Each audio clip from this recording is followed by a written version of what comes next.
തട്ടിപ്പ് വീരൻ അനന്തു പ്രധാനമന്ത്രിയെ കണ്ടത് എങ്ങനെ? സുരേന്ദ്രൻ വ്യക്തമാക്കണമെന്ന് സന്ദീപ് വാര്യർ. പകുതി വില തട്ടിപ്പ് കേസിലെ പ്രതി അനന്തു കൃഷ്ണൻ പ്രധാനമന്ത്രി നരേന്ദ്രമോദിയെ കണ്ടത് എങ്ങനെയെന്ന് ബി.ജെ.പി. സംസ്ഥാന അധ്യക്ഷൻ കെ. സുരേന്ദ്രൻ വ്യക്തമാക്കണമെന്ന് കോൺഗ്രസ് നേതാവ് സന്ദീപ് വാര്യർ. പ്രധാനമന്ത്രിയെ സന്ദർശിക്കേണ്ട വ്യക്തികളുടെ ലിസ്റ്റ് ഫൈനലൈസ് ചെയ്ത് അംഗീകരിക്കുന്നത് ബി.ജെ.പി. സംസ്ഥാന അധ്യക്ഷന്റെ ചുമതലയാണ്. എത്രയോ കാലം പാർട്ടി പ്രവർത്തനം നടത്തിയ സീനിയർ നേതാക്കൾക്ക് പോലും ലഭിക്കാത്ത അവസരം തട്ടിപ്പ് വീരനായ അനന്തു കൃഷ്ണന് എങ്ങനെ ലഭിച്ചുവെന്ന് സന്ദീപ് വാര്യർ ഫേസ്ബുക്കിൽ കുറിച്ചു.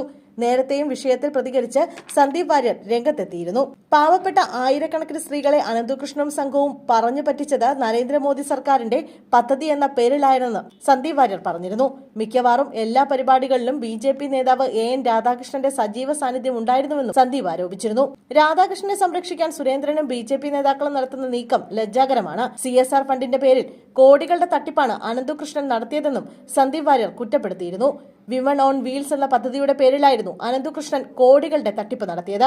വാഹനത്തിന്റെ പകുതി തുക അടച്ചാൽ ബാക്കി പകുതി തുക കേന്ദ്ര സർക്കാർ സഹായമായും വലിയ കമ്പനികളുടേതടക്കം CSR ഫണ്ടായി ലഭിക്കുമെന്നുമായിരുന്നു വാഗ്ദാനം. പണമടച്ച് 45 ദിവസത്തിനുള്ളിൽ വാഹനം ലഭ്യമാക്കുമെന്നും ഇയാൾ വാഗ്ദാനം നൽകിയിരുന്നു. അനന്തകൃഷ്ണന്റെ വാക്കുകൾ വിശ്വസിച്ച സ്ത്രീകൾ ഇയാളുടെ സ്ഥാപനത്തിന്റെ 3 ബാങ്ക് അക്കൗണ്ടുകളിലേക്കായി പണം അയച്ചു. 2 വീലറിന് പുറമെ തയ്യൽ മെഷീൻ, ലാപ്ടോപ്പ് തുടങ്ങിയവയും കുറഞ്ഞ വിലയ്ക്ക് ലഭ്യമാക്കുമെന്ന് പറഞ്ഞും ഇയാൾ തട്ടിപ്പ് നടത്തിയിരുന്നു.